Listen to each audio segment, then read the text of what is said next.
Très chers amis, une fois de plus, nous sommes ici avec vous dans cette émission à la recherche de l'amour. Et nous vous souhaitons la bienvenue. Et aujourd'hui, Monique est avec nous pour nous accompagner dans cette émission. Bonsoir. Bonsoir. Bonsoir à vous tous qui êtes déjà connectés. Nous sommes là avec vous pour pouvoir vous répondre à une question qui certainement va pouvoir vous aider. Comme toujours, lorsque vient une direction, lorsque vient une orientation, comme nous parlions la semaine dernière, lorsque nous avons des bonnes semences et que nous les utilisons, nous aurons des bons fruits. Mais si nous semons des mauvaises semences, malheureusement, nous allons récolter des mauvais fruits. Et trop de personnes dans la vie sentimentale, dans le mariage, sont en train de récolter des mauvais fruits. C'est la raison pour laquelle nous sommes là encore une fois, pour pouvoir vous apporter une bonne semence qui va vous aider dans votre vie amoureuse, dans votre vie sentimentale ou dans votre mariage. On regarde déjà le reportage, le petit spot qui va suivre plutôt, et juste après, on se retrouve déjà pour alors répondre à la question du jour. À tout de suite. Le moment arrive où la vie vous donne son plus grand cadeau. Elle vous fait connaître le chemin de l'amour. Rencontrez votre moitié, votre partenaire, votre fidèle compagne ou compagnon. Dans le mariage, tout ne se passe pas toujours comme on s'y attend, pour divers motifs ou le fait d'être surpris par beaucoup de pierres sur le chemin du bonheur. La vérité est qu'il ne suffit pas d'avoir des sentiments. Un mariage implique l'union, la confiance et par-dessus tout la compréhension des deux parties. Il est nécessaire de s'entendre, de reconnaître le bon et le mauvais côté de chacun, pour réussir à surpasser les obstacles de la vie, pour que les deux deviennent un seul. Et cela oui, est la véritable clé du succès dans le mariage. Dans ce parcours à deux, tout est possible, mais les problèmes tels que les maladies ou les problèmes financiers peuvent ébranler n'importe quel mariage. Et pour que vous n'en soyez pas victime, maintenez une posture positive et croyez dans le changement. Combien de personnes sont maintenant en train de passer par de sérieuses difficultés dans leur vie, ayant faim ou même froid, dans la solitude? En vérité, quel est votre véritable problème?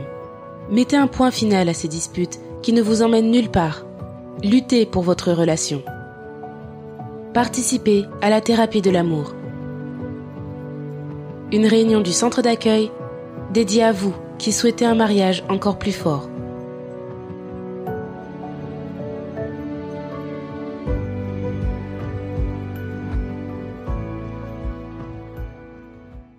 Voilà, chers amis, nous revenons. Toujours, nous sommes dans l'émission à la recherche de l'amour. Et avant même d'annoncer la question du jour à laquelle nous allons répondre, j'aimerais vous inviter à partager le lien de cette émission. Certainement, dans votre entourage, il y a des personnes qui ont besoin, il y a des personnes qui vivent la situation dont nous allons parler ce soir et qui ont besoin d'une orientation. Parce que lorsqu'on parle de vie sentimentale, oui, on parle d'amour, mais nous voyons que beaucoup de personnes, au lieu d'avoir la félicité dans leur vie amoureuse, dans leur mariage, dans leur vie sentimentale, sont en train de vivre une véritable catastrophe, sont en train de souffrir énormément. Et certainement, le partage de ce lien va aider plusieurs personnes. Alors, la question de ce soir, la question du jour est la suivante. Mon amoureux, mon fiancé ou mon compagnon a des tendances à l'infidélité. Va-t-il changer après le mariage? Mon fiancé, mon compagnon, mon copain, mon petit ami a des tendances d'infidélité. Va-t-il changer? Est-ce que cette situation, cette tendance qu'il a, cette attitude qu'il a, va changer après le mariage? Ça, c'est la situation que beaucoup de personnes sont en train de vivre et vivent dans un véritable doute, un véritable tourment. Mais ce soir, vous allez avoir une direction qui va véritablement vous aider. Parce que Monique, tu vois qu'il y a des personnes qui finissent par prendre des mauvaises décisions parce que dans cette situation, elles ne savent pas comment réagir. Oui, certainement cette question elle est posée par beaucoup de femmes et de jeunes filles qui nous regardent là en ce moment. Et je voulais vous reposer une question. Si avant le mariage, la personne elle agit déjà d'une mauvaise manière, si elle démontre déjà un mauvais comportement, pensez-vous vraiment que cela va changer après le mariage? Parce que le période de fiançailles, de connaissance, c'est vraiment une période de conquête. C'est le moment où je vais conquérir la personne. Je vais montrer qui je suis pour pouvoir la conquérir. Mais c'est dans ces périodes déjà, moi j'agis, je me démontre déjà d'une mauvaise manière, pardon. Je montre mon mauvais caractère. Est-ce que cette personne, après le mariage, elle va vraiment changer? Parce que c'est une période où normalement, on doit tout faire. Ce n'est pas pour montrer une apparence à l'autre, mais c'est montrer le meilleur de soi, parce que finalement, personne n'est parfait. C'est montrer le meilleur de soi. Mais si dans ce moment, la personne démontre déjà l'infidélité, ce n'est pas après le mariage que ça va changer, parce que c'est dans ce moment où il devrait montrer qu'il est fidèle pour pouvoir assumer un engagement. Donc, la personne, vous qui êtes dans cette situation, vous qui êtes en train de vivre cette situation, vous devez comprendre. La réponse, elle est claire. Si aujourd'hui, la personne doit donner son meilleur en étant fidèle et ne l'est pas, ce n'est pas après le mariage. Ce que la personne est en train de montrer finalement, c'est ce qu'elle est véritablement. Ce que vous êtes en train de voir, c'est ce que cette personne est véritablement. Et si elle veut s'engager, tu parlais tout à l'heure, Monique, des jeunes femmes, des jeunes filles, mais il y a aussi des hommes, des jeunes hommes qui sont concernés par cette situation. Si ils veulent que cette personne change et donne le meilleur dans le mariage, il va falloir que cela se passe avant. Oui, parce que ce n'est pas un statut qui va changer la situation. Ce n'est pas le fait d'être marié qui va changer. L'engagement, il doit venir avant le mariage. Et lorsqu'il y a cette décision sérieuse, cette décision sincère, c'est pourquoi on parle toujours d'amour intelligent.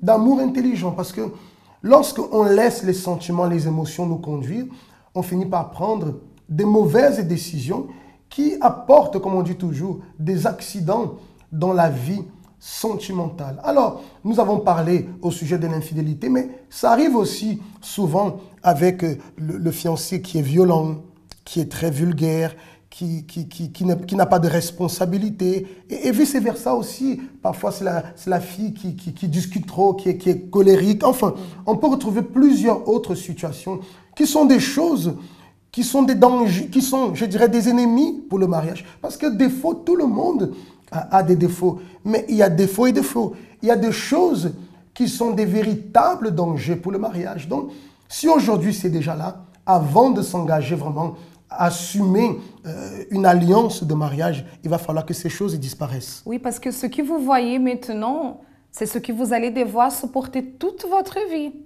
Exactement. Alors, voilà, avant de conclure cette émission, je pense que vous avez déjà eu la réponse à la question qui a été posée. S'il ne change pas maintenant, si elle ne change pas maintenant, ce n'est pas après qu'elle va changer. Ne soyez pas dominés par le sentiment, mais laissez aussi la raison contrôler, être un garde-fou à tous vos sentiments. On marque une courte pause, on va juste voir cette interview, cette personne qui a reçu direction, qui l'a aidé dans sa vie sentimentale, dans la thérapie de l'amour. Déjà, la raison pour laquelle j'ai décidé de suivre la thérapie de l'amour, c'est dû à un premier mariage qui a été détruit. Donc c'est pour réapprendre à me valoriser.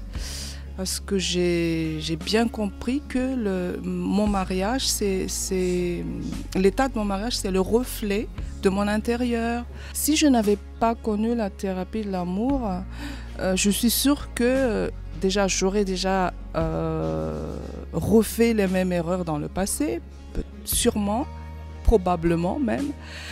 Et je serais frustrée, j'aurais été toujours cette femme frustrée qui manque de confiance en elle-même, qui réagit brusquement, voilà, qui réagit trop vite dans les situations difficiles.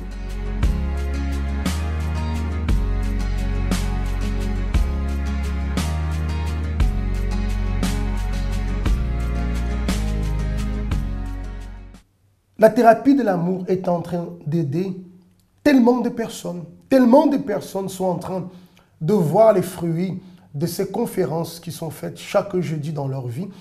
Et très chers amis, vous ne pouvez pas perdre l'opportunité de recevoir une direction qui va véritablement vous aider à construire le bonheur sentimental que vous désirez, le bonheur amoureux dont vous avez toujours rêvé. C'est la raison pour laquelle nous vous invitons encore ce jeudi et nous serons là avec Monique dans cette conférence de la thérapie de l'amour où nous allons vous donner plus d'instructions encore, des directions qui vont vous enrichir, non seulement vous enrichir en termes de connaissances, mais dans la pratique, qui vont véritablement vous aider dans votre vie sentimentale. Si vous avez besoin de notre aide, vous avez le contact qui est affiché sur le bas de l'écran. Il suffit de nous envoyer un message, une question que vous avez, un doute que vous avez, ou vous pouvez marquer un rendez-vous avec nous jeudi. Nous serons ici déjà à partir de 19 h pour vous recevoir. Ça a été un plaisir ce soir d'être avec vous. Merci à Monique d'avoir participé aujourd'hui et les autres jours aussi qui sera avec nous. Nous vous disons à très bientôt dans une autre émission de À la recherche de l'amour.